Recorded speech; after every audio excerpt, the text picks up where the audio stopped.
Hello everyone and welcome to CRTV 131 Class 8. And I think we've got a great class lined up today. We've got some Ridley Scott with Alien and Blade Runner and Who Framed Roger Rabbit and some other good stuff. So let's dive right into class. First off, we've got Ridley Scott, and he is British.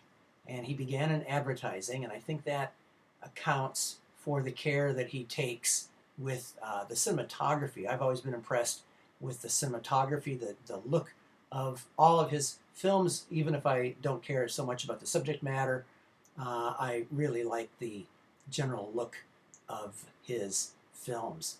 And so the one that really put him on the map was Alien from 1979. And we see a picture of the alien here on the slide, but in the film, you really don't get a very good look at the alien, and that's really on purpose. Ridley knew that in 1979, it's a guy, it's a tall, very thin man just wearing a rubber suit or neoprene or something. And so he did everything he could to obscure the alien throughout the movie. Lots of darkness, shadows, strobe lights, fast editing, and steam and fog and all of that. And by my count, and it's hard to get a good count on this film because it's edited so fast and all that, but really about 2 minutes or less than 2 minutes for the alien on the screen. There's a separate head when the alien and all his famous teeth, and then there's more teeth inside, sort of like teeth inside the teeth thing. And that was a separate prop. But the whole thing, really just a couple of minutes. And he was smart enough, just like Spielberg back in 1975, to know that the audience can build all of that terror in their minds. And you don't have to show too much. We can imagine all of the horror ourselves. And so this design has often been copied. There are a lot of aliens ever since have this sort of gloopy, gloppy, mucusy sort of stuff dripping from their mouths and so on, whatever kind of a alien it is. This strange, long, elongated head and so on. It's by an artist, H.R. Giger. He was Swiss, and he drew lots of really nightmarish, disturbing paintings and illustrations, and even some album covers. Lots of orifices and phalluses and all that sort of stuff. Very disturbing stuff if you can find any of that stuff online. It's really the stuff of nightmares, and so a good choice for this film. And so got some nice clips. The trailer is quite a good trailer, doesn't give away too much. And what we'll see in various clips of the film is that there are some, they're sort of like on a giant oil tanker, if you know what I'm saying. It's a big tanker, and they are hauling something or other across the galaxy. And so they are not military. They barely have a science officer. They're really like long haul, like oil tanker, trucker, or something like that. So they're not really prepared for all of this awful, nasty alien stuff that's going to land on them. Now, the second film by James Cameron, Aliens. Okay, so that's the second one, James Cameron, a great film, completely different. That one, send in the Marines, lots of guns, and all of that. This one is almost more like a haunted house, and there's a plot that is known as 10 Little Indians. And the nursery rhyme, 10 little, 9 little, 8 little Indians. And it is used for a number of murder mysteries and things like that, where often it's a big old haunted house, and the people start getting killed off one by one until there's only one lone hero or heroine left. And that's the 10 Little Indians general plot, as it's referred to sometimes. And that's what's going to happen here. So again, it's kind of like a big old haunted house here. It's a haunted spaceship, and this one lone alien gets on board. The way it gets on board is they are awakened from I don't know what they call it, hypersleep or something like that in the movie. By the time they're only halfway back to Earth, normally we call it hibernation. They're only halfway back to Earth, and they have to go down to a planet that is sending out some sort of a signal. And is it a distress signal or a warning signal? And so that is left open for a while. There's also a mysterious company that seems to be behind a lot of this stuff, that maybe they know more than they're letting on for this poor crew. These people, they've got a contract. Our contract says we got to go down and we got to check it out and all that. It turns out that possibly the big company, the big unseen company, maybe they know more than they're letting on, and they have some use for possibly bringing back this alien, or at least its DNA or something like that. So a few twists and turns, and mostly lots of jump scares and all that. When they go out across the landscape, again, this is during the time of models and things like that. So Ridley has lots of dust and stormy weather, and it's dark, so that we don't really see that. Mostly we're looking at models and things like that. When they get into the alien spaceship, it almost looks like a big pair of legs sort of stretched out, and they go in through an orifice there. And as they go into the ship, it looks kind of like we're inside a body, in that the walls of the hallway or the passageway look like they're made out of bone or sinew or something like that. It looks more organic. And Giger called it biomechanical. So a little bit of biology and a little bit of mechanical, and that was the look that he was going for. And so this alien spaceship, and it can get a little bit confusing. The alien that we're looking at right here on the slide is in the alien spaceship, coming from sort of an alien egg, and they have infected the first batch of aliens. Sometimes they call him the space jockey because his body is clearly dead, in a seat, looking out at a telescope. And these aliens have infected the ship somehow and killed off everyone. So it can be confusing, because there's two aliens. There's the dead alien race that builds spaceships and travels the galaxies and all of that, and then there are these aliens.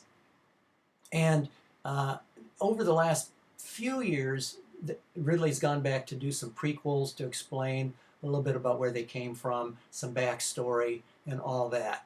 But that was like 35 years later, all of these prequels and so on. They're going to bring a alien back into their ship. Their ship is called the Nostromo, by the way, and that's the name of a ship in another story by Joseph Conrad. I think it's Joseph Conrad, set in Africa, called Heart of Darkness, and that links to Apocalypse Now, which is also based on that. So anyway, that's Nostromo, and that's the name of the ship, and there's some Easter eggs or links or paying homage to the other bits of work from Conrad. So they get on their ship, and there are some famous scenes that I have links to. The alien eggs, the acid blood, and the chest burster. I'll let you watch those clips. And what you might do is stop this lecture right now, go watch those clips that are linked to right there in Canvas, and then come back to this main lecture rather than waiting till the whole lecture's over after we do, you know, Goodfellas and Raging Bull and all that. I would stop the lecture right here and then go look at a couple of the alien clips and then come back. Okay, but for us, we're going to forge ahead, keeping with Ridley Scott. And his next film is Blade Runner from 1982. And at this point, a lot of people, myself included, thought that Ridley was going to be this great, amazing, wonderful savior of science fiction. It didn't look like Stanley Kubrick was going to make any more science fiction after 2001. And here is some really smart and well-done sci-fi. First off, the horror thriller stuff of Alien, and then Blade Runner, which is done in this very much of a film noir style, the retro future. And Ridley didn't want to repeat himself, and he stayed completely away from sci-fi until just a few years ago with Prometheus. He did all sorts of other movies. I have a list of a lot of his other movies that he's done, from Thelma and Louise, American Gangster, Black Hawk Down, lots of good action stuff, but he stayed completely away from sci-fi and spaceships and replicants and all that stuff for 35 or 40 years. So I guess he fooled us all. This film here, back to Blade Runner from 1982, which was a pretty good year, by the way. That's also the year that Tron came out, and E.T., and The Thing from John Carpenter. So a pretty good year in sci-fi. And we'll talk about this more as we go on. And toward the end of the semester, I've got a history of CGI, computer-generated imagery. And 1982 is kind of a transition year because we get the traditional models and things like that with Blade Runner and E.T., and then we get early digital with Tron. So 1982 is going to turn out to be kind of a big year in CGI and sci-fi and all that. So Blade Runner, it's set actually now last year, set in 2019, and we still don't have flying cars, so too bad we missed it on that. But from 82 to 2019, that's what is that, 37 years, something like that. So looking off into the future. Finally, they made a sequel, Blade Runner 2049. So 30 some more years into the future. The movie came out in 2018, I think, or 2019.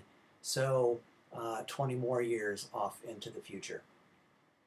Again, anytime you make a movie that's not hundreds of years in the future, eventually that stuff can catch up with you.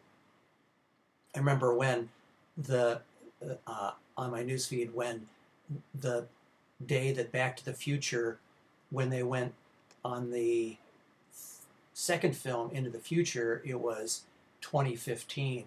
So the movie was done in 1985. They went back to 1955, and then they went up to 2015. And of course, we passed that as well. So anyway, this wonderful voiceover, just like you get in film noir. We get this retro future with ceiling fans, trench coats, cigs. Boy, do cigarettes, I tell you, it's too bad they're so unhealthy for us all. Eventually, maybe somebody will invent something maybe it's even good for you. Maybe it'll have nutrition or something like that.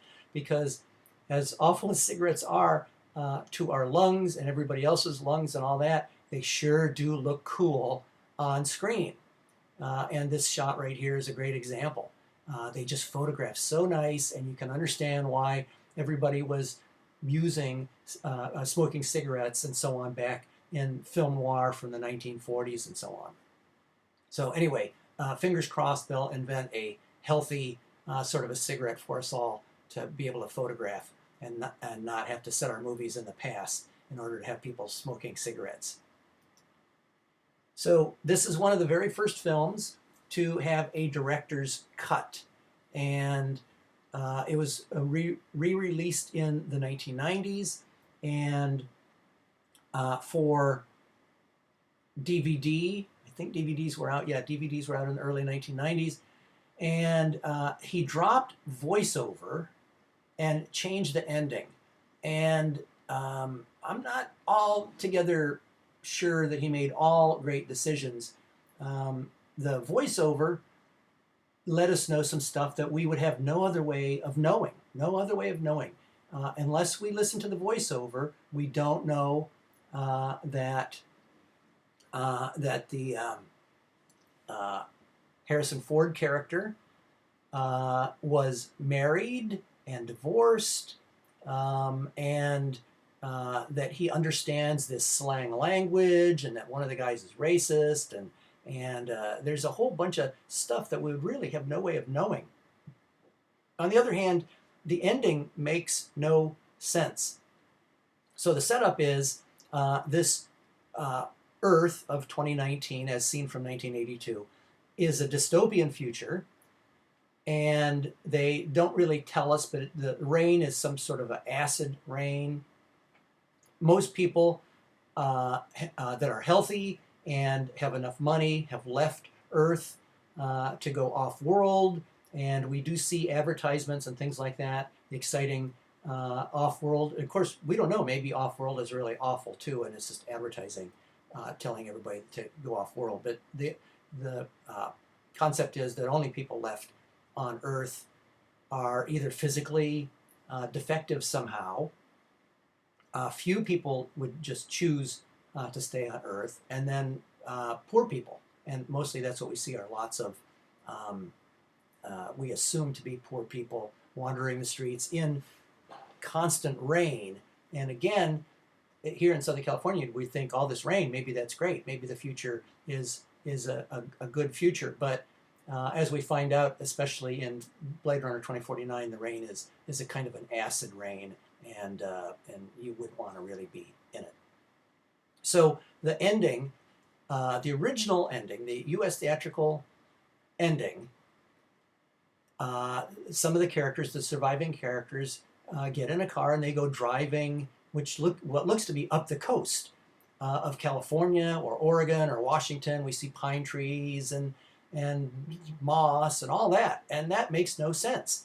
The Earth is supposed to be this awful place, this ecological disaster. It's supposed to be this awful place. So that doesn't really make a whole lot of sense. So changing the ending, that was a good thing. The other problem with the movie, and it's rather controversial, books have been written, lots and lots of stuff has been written about Blade Runner. Ridley Scott alone, not the author of the book, Philip K. Dick, we'll talk about him in a bit, not Harrison Ford, not David Fancher, the writer of the film. Only Ridley Scott decided that Harrison Ford's character, Deckard, is a replicant. And I don't know what he thought he was doing when he did that. He didn't check with the writer. He didn't check with the author of the book. He didn't check with anybody. He just decided to put some clues in that Harrison Ford's Deckard is also a replicant. Some of the themes in the movie are that the replicants have a limited lifespan, and they have a very profound lust for life, you might call it. They really want to go on living. And the humans that are left on Earth are kind of sleepwalking through life, right? They don't have much life to them. And Harrison Ford's character is kind of like that. He's kind of just, sleepwalking through life. And so that upends the whole idea of him being a replicant. And also we see that the other replicants in the movie, they're not super beings, but they're pretty strong. And when Harrison Ford's character has to battle the replicants, he gets beaten up pretty well. So there's really not much, but Ridley Scott put a sort of a gleam that is done with mirrors and things like that into Harrison Ford's eyes, and only replicants have that look. Again, it's done with mirrors. You can kind of see Sean Young has some in her eyes too. And the other thing is that one of the other characters in the film, it looks like he knows what Harrison Ford's character is dreaming. And a big part of this movie and Philip K. Dick is false memory or implanted memory. So that if Harrison Ford's character was a replicant, his dreams and memories would have been implanted there. But that's it. That's it. Possibly an implanted memory, possibly a little bit of glow in his eyes. He doesn't have the strength. He doesn't have any of that other stuff that any of the replicants have. So, and it's still being discussed even when Blade Runner 2049 came out a couple of years ago. Ridley Scott was producing it, and he and Harrison Ford were still arguing about the idea that possibly he's a replicant. Anyway, they changed the ending, so we don't go up the coast to this beautiful place. They dropped the voiceover, which I think gives out some valuable information, so maybe a little bit of a mix. There have been about 4 or 5 versions of this film. There's the first director's cut. There was a international release. There was a U.S. release. There was another cut of the film. There's like a DVD cut. So anyway, there's a bunch of cuts of this film. And so if you find one online, it might tell you which cut it is. But there are different cuts of the film, even different directors' cuts of the film. So they're all really good. They're all really good though. So some Ridley Scott films, and Thelma and Louise, Gladiator, which won the Best Picture Oscar, although Ridley was nominated but did not win for Gladiator. And also The Martian was nominated for Best Picture, and Ridley was nominated but didn't win. And I don't think he was nominated for Black Hawk Down, but the film did win the editing Oscar. And if you watch it, it really is a fantastic job of editing. It really is. An American Gangster. So a bunch of this is a small sample of Ridley Scott movies. A bunch of really good ones. So Philip K. Dick, he was Orange County based for a while. He lived in Fullerton and Santa Ana, so right there. And he wrote sci-fi books, often dealing with false or implanted memory. There he is with Ridley back in 1982, because Philip K. Dick died after seeing an early cut of Blade Runner. So so we know this film has to be, or this photo has to be from 1982 or thereabouts. And Dead and Successful, well, let's talk about that. Let's look at a list of the movies that have been based on Philip K. Dick novels and short stories. Pretty good stuff. Okay, Blade Runner for sure. There we go. Total Recall, two versions of that with Arnold Schwarzenegger and Colin Farrell. Minority Report, the Steven Spielberg film with Tom Cruise. Paycheck with Ben Affleck. A Scanner Darkly, very interesting film done in sort of it's not really animated, but it kind of looks like a cross between live action and animation. The Adjustment Bureau, a great movie with Matt Damon. You might check out on that. They're all really good, I have to say. I have enjoyed all of the Philip K. Dick movies or films based on his novels. And yeah, the Ben Affleck one and the Matt Damon one are all really good. The Man in the High Castle goes quite a bit beyond his book that won many awards in the sci-fi world, Hugos and Nebulas and all that sort of thing. And that's on Amazon TV. If you get Amazon, you might check it out. That is a alternate history of what if the Nazis and the Japanese had won World War II.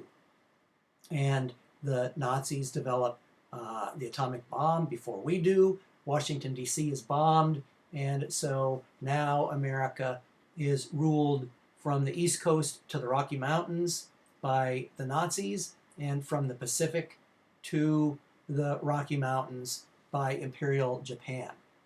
And that finished its run. So if you want to watch it, you can watch it all the way through, and you don't have to wait for next season or something like that to find out how the whole thing ends. Okay, new director, Robert Zemeckis. And he often uses CGI, but not in a big sci-fi sort of a way. He uses it a little more realistically. And in Forrest Gump, the Tom Hanks character, Forrest Gump, he is sort of an everyman, but he has a very low IQ, just barely below the minimum, right? He needs to be like 80, and he's like at 79, something like that. And so he's telling us the story, and he is going to be the unreliable narrator. And we're going to be in on a lot of the jokes. At one point, one of his friends, one of his army buddies, is going to invest his money, as Forrest tells us, in a fruit company. And that fruit company is Apple.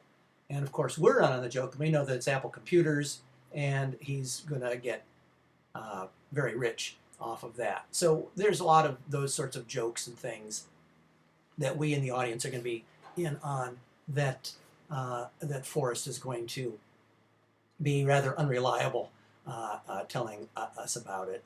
And so this film does have a framing device. We're going to start from this scene right here with him on a bus bench, waiting for the bus. He's going to meet some people and tell those people his story. And then it's going to wrap all the way around, and from here he's going to go and meet someone by the end of the movie. But most of the movie is him telling us about his story, his life story, telling people on the bus bench, and we're going to see it and be in on some of these jokes and stuff. And he's going to meet so many famous people in America in the 50s and 60s and 70s and 80s. He's going to meet a very young Elvis Presley. He's going to be at a Vietnam War anti-war march. He's going to go to Vietnam. He's going to meet President Kennedy. He's going to meet President Johnson and President Nixon. And that's all done with CGI. And way back in 1992, that was pretty unusual. You know, that's 28 years ago or so. And so that was quite nicely done, the way he's very seamlessly put in to a number of these presidential award ceremonies and things like that.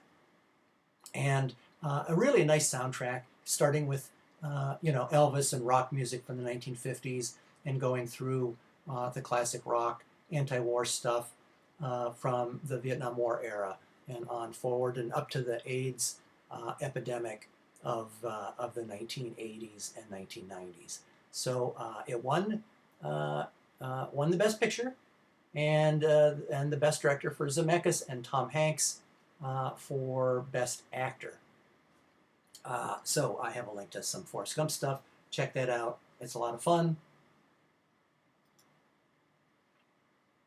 And next up, we have Who Framed Roger Rabbit, based on the book Who Killed Roger Rabbit. So they sort of toned that down a little bit.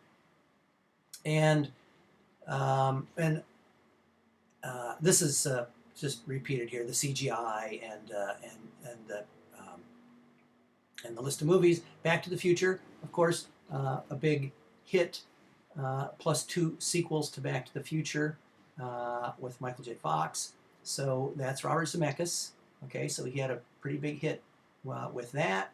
Romancing the Stone is kind of sort of like an Indiana Jones updated thing. We have an adventurer played by Michael Douglas, and South America and drugs and whatever and stuff like that. So very fun. Romancing the Stone and its sequel. So he was doing pretty well with the Romancing the Stone movies, the 3 Back to the Future movies, and Who Framed Roger Rabbit. And importantly, Roger Rabbit is a tune and a really ugly word that we don't hear much anymore, especially in California or in the North. But it's a pretty ugly word. It's not quite as bad as the N word, but sometimes you will hear people refer to African Americans as coons. Okay, don't ever use it. It's an awful ugly word. But in the relation to this movie, tunes and coons. Okay, so there's that. And they are kind of stand-ins almost for any minority. They could be immigrants, they could be Jewish, they could be women. They're sort of a stand-in. But I think the strongest case would be made for them as blacks, mainly because of living in Toontown, which is sort of like a ghetto, and also segregation. And America was a segregated society for so long, what they call Jim Crow era, and separate bathrooms, separate drinking fountains, blacks being told to sit in the back of the bus, of course, Rosa Parks, and trying to upend that, and maybe in the balcony in movie theaters, and so on, right? So that was, and not allowed to eat in restaurants. Maybe in some restaurants, black people in the South in the 40s and 50s would be allowed to do takeout, but certainly not to sit in restaurants or up at the counter. So there's all that, and we see all that in Who Framed Roger Rabbit.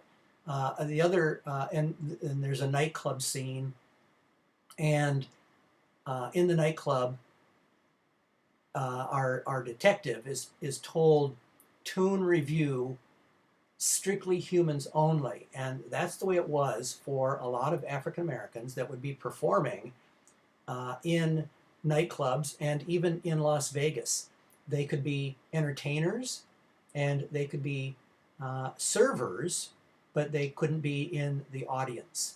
And that's the way it is here in Who Framed Roger Rabbit. The tunes are not allowed to come and watch the shows, but they're allowed to be waitresses and bartenders and performers. So pretty strong references to segregation and tunes as blacks. And it has a similar plot outline, believe it or not, to Chinatown, and also a Western called Destry Rides Again, and a few other movies as well. And what that plot outline is, in all 3 of these movies, there's something valuable. In Chinatown, it is land that is in the San Fernando Valley. It's fairly arid there until the California aqueduct brings water in, and then that land is going to be pretty good farmland. And in Destry Rides Again, there is land near where the train might be coming through. And if a train is coming through and there's a station, then the land around that would be valuable. And here in Who Framed Roger Rabbit, there's land around the freeway, and the government's going to buy up that land, and the government's going to pay pretty good money to buy up that land, and that's why people want Toontown, because that's where the highway interchange is going to be. So this film has, amazingly, lots and lots of classic historical cartoon characters from Disney and Warner Brothers, and also a few others like the Fleischer Brothers that had Betty Boop. But the whole idea of seeing Donald Duck and Daffy Duck in a scene together, and Mickey Mouse and Bugs Bunny, it's really something to see, and a lot of fun, and a lot of Disney characters maybe We see Dumbo and characters from Fantasia and all that. And apparently it was a real nightmare for Robert Zemeckis and the crew, because the Disney people in particular, they were there counting seconds. Is Donald and Daffy on the screen exactly the same amount of time? And what about Mickey and all of that? And they really drove Zemeckis crazy. Of course, eventually Disney got the rights and they did Toontown and so on. But the idea of having the very popular Warner Brothers characters, Bugs Bunny and Daffy Duck, on the screen with the Disney stuff, it was really tough with negotiating and all that. And that's the main reason there hasn't been a sequel. It was a huge hit, and a lot of people thought for sure there would be a sequel, and there wasn't. Really just negotiating over all of the rights and all that. There were some cartoon shorts made that were like a traditional cartoons. They'd be maybe 7 or 8 minutes long, and they would play before the regular movie played. And so Disney did do a couple of Roger Rabbit cartoons with characters that they created, Roger and Jessica and Baby Herman, but no Warner Brothers characters or anything like that. I guess they had the rights to the Roger stuff.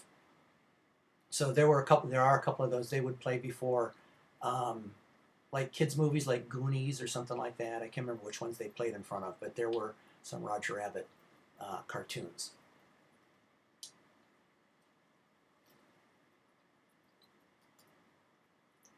So Zemeckis was an early adopter of 3D and IMAX and motion capture.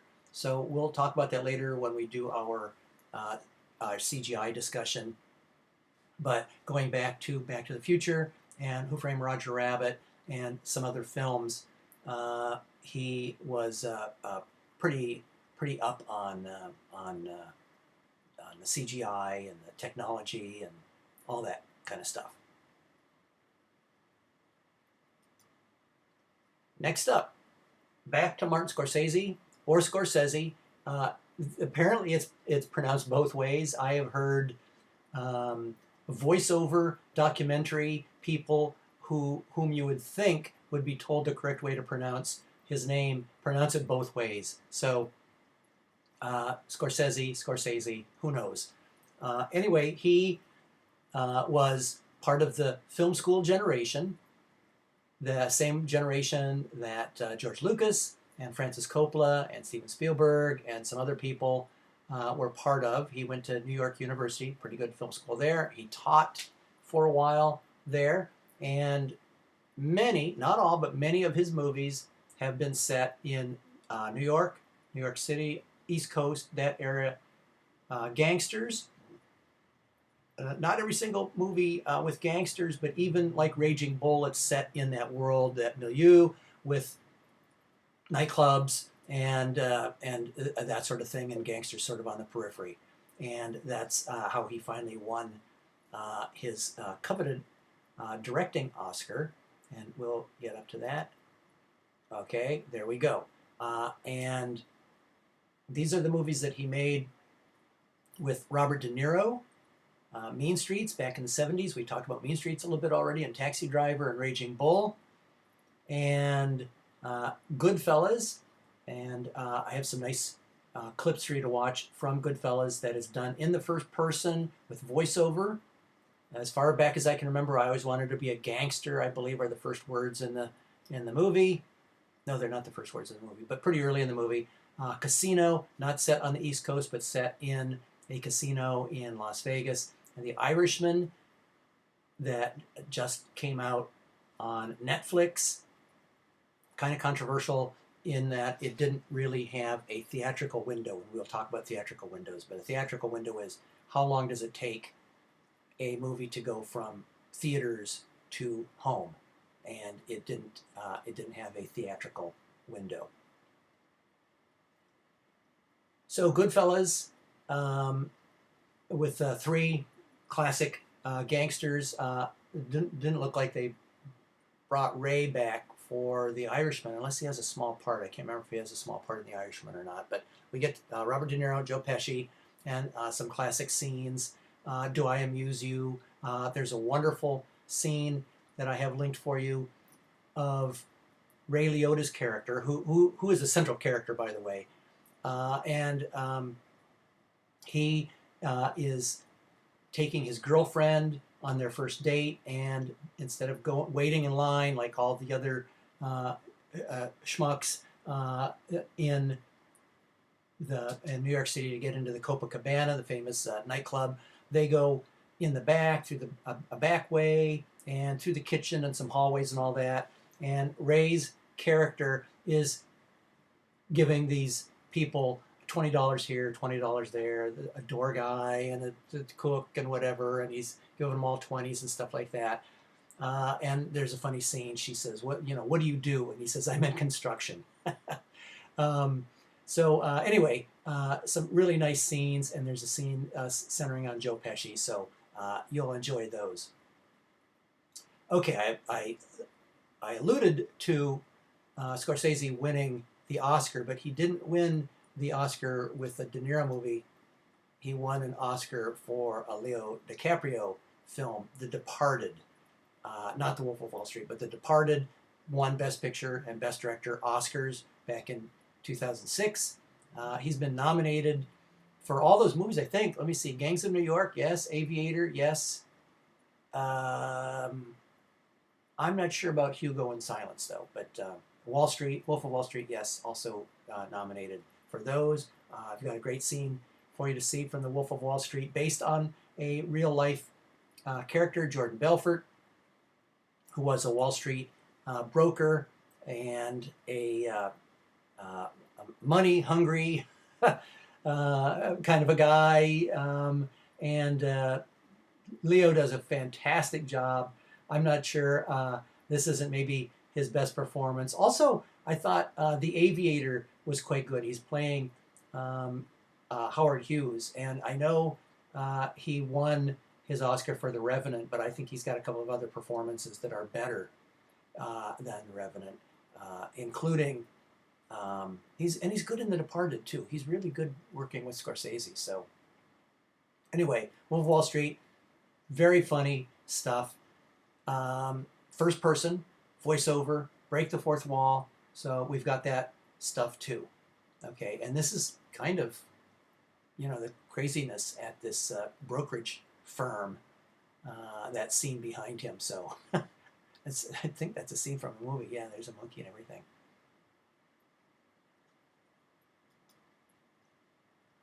Next up, we have Spike Lee. And there he is with his first Oscar after all these years. He's been making movies since the 1980s. And he's an African-American director. I wish I didn't have to point that out.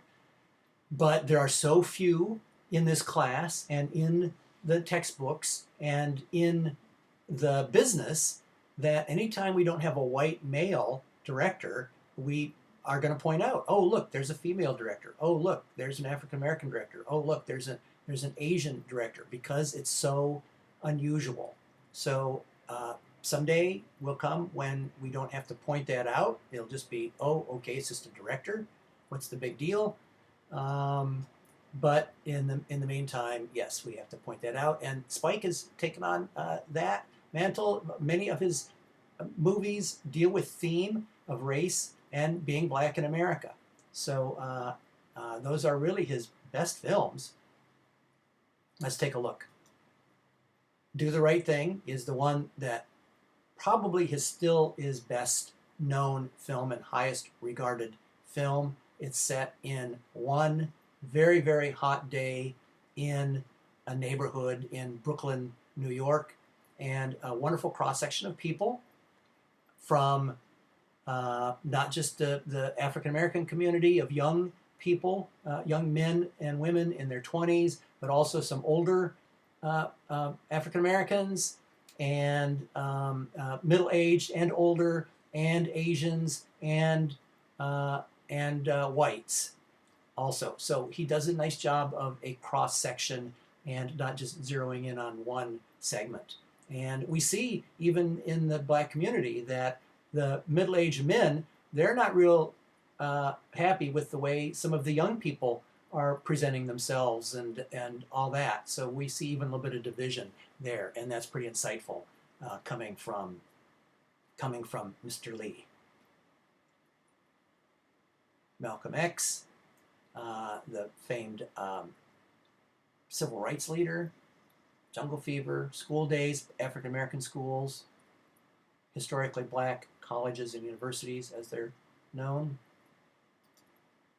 and Black Klansman, and there's the KKK right there, so that's not a misspelling, and that is his first directing and picture Oscar nominations, and he did finally win an Oscar for the screenplay, and there he is. Always a very interesting dresser. I love that outfit, the purple and the glasses and all of that. So congratulations. So you'll get a chance to see the trailer for Black Klansman there that you're linked to there in Canvas. Next up we have Oliver Stone, and Oliver has 2 directing Oscars, and I put in there he served in Vietnam because that has been a real central point in his film career and in his life. He really didn't have to go to Vietnam. He came from not a wealthy family, but at least an upper middle class family. He did some schooling in Paris and went to Harvard, I believe. And during the Vietnam War, if you were a middle class white young male, usually there was a way to get out. You could get a college deferment. You could find a doctor that said you had bone spurs on your foot, or who knows what. And even some of our presidents, like Clinton and Trump and Bush, all avoided seeing action in Vietnam, whether it's a doctor thing or National Guard or college or whatever. And most young men of that era that wanted to get out found a way to get out. Now, there were college deferments and things like that. That was good for 4 years. But Oliver Stone, he volunteered, he went, and he got a lot of good material for a number of his films. He's provocative for sure and controversial, and a number of his best films are from the 1960s, whether it's The Doors or whether it's Platoon about Vietnam, but a lot of his really best films come from the 1960s. Also his editing, he really was a groundbreaker. He and his editors using multiple formats, and formats are normal movies. Most movies are shot on 35 millimeter color film.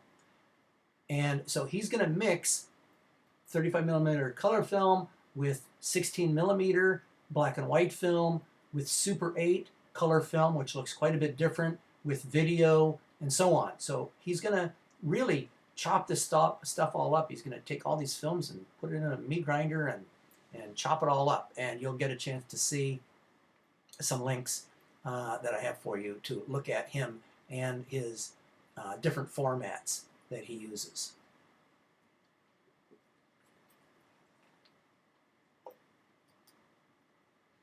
So Platoon won the Best Picture and Directing Oscars. Wall Street won an Oscar for Michael Douglas about a kind of years before The Wolf of Wall Street, but another a broker type in it for the money and that sort of thing. Born on the 4th of July with Tom Cruise giving a really good performance, and he's playing a real life person, Ron Kovic, who was very gung-ho about going to Vietnam, very patriotic. He might have joined up, I'm not sure, I don't think he was drafted, but he lost the use of both of his legs in Vietnam, and he came back a paraplegic in a wheelchair and joined the anti-war movement. Tom Cruise getting an Oscar nomination. He didn't win, but doing a pretty darn good job in Born on the 4th of July. And The Doors, about the Southern California classic rock band with Jim Morrison in the center of things. played by Val Kilmer, who does a pretty good job. I have to say, he really looks like him and everything. He does a really great job.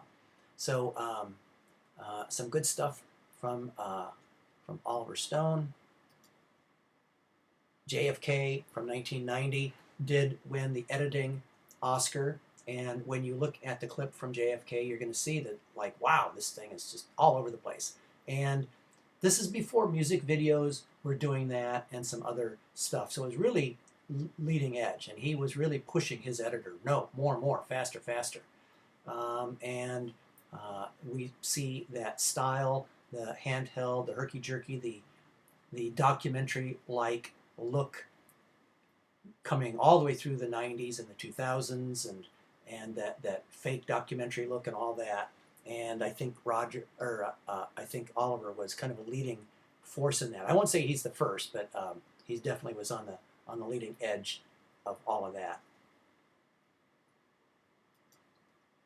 And Natural Born Killers, and really dealing with the media's obsession with celebrity. On the surface, it looks like some crazy young people just shooting practically everything in sight and laughing about it and dancing and making out and all of that. But once you get a little bit deeper in, there's a wonderful performance from Robert Downey Jr. as a newsman who is following these characters, Woody Harrelson and Juliette Lewis, and we see that it's sort of like this obsession with celebrity, okay? And there's scenes where they talk about Charles Manson, and they talk about Charles Whitman, who killed people from a high tower on a college campus, and some other people. And the name of the show, it's kind of a takeoff on American television that we would see, and it's called American Maniacs. American Maniacs, and it's sort of the celebration of these crazy people, like Mick and Mallory, played by Woody and Juliette, and Charles Manson, and all of that. So a scene or two from that film. Also, relating back to the 1960s, we have Nixon, and Any Given Sunday about professional football, and a pretty early movie from at least 20 years ago or so, maybe not quite 20 years ago, but a while ago, talking about head injury in Any Given Sunday. So that's pretty interesting. Savages, about the Mexican and American cross-border drug trade, drug lords, and all that sort of thing. And Snowden, about the NSA contract employee, didn't like that what he was seeing about sharing of American citizens' personal information with the National Security Administration and so on. So again, Oliver Stone, he does go for controversy, whether really upsetting the NFL with Any Given Sunday, Nixon, Natural Born Killers, really kind of going after the media. So he really does spare no one.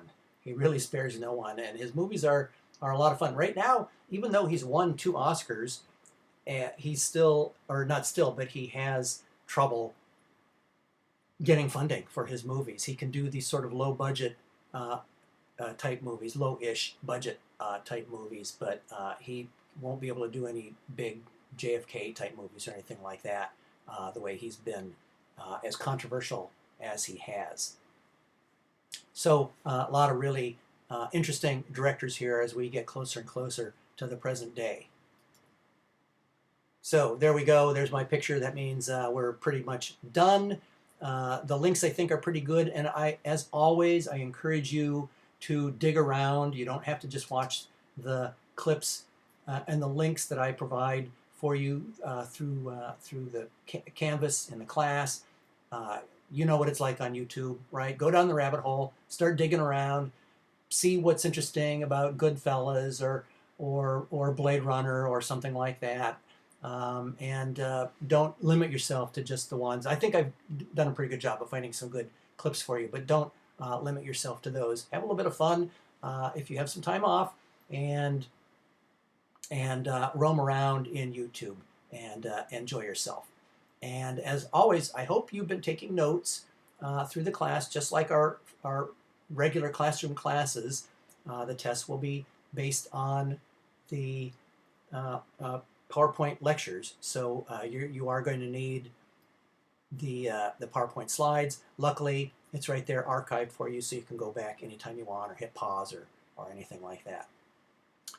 Okay, until class 8, this is Professor Dave Eccles signing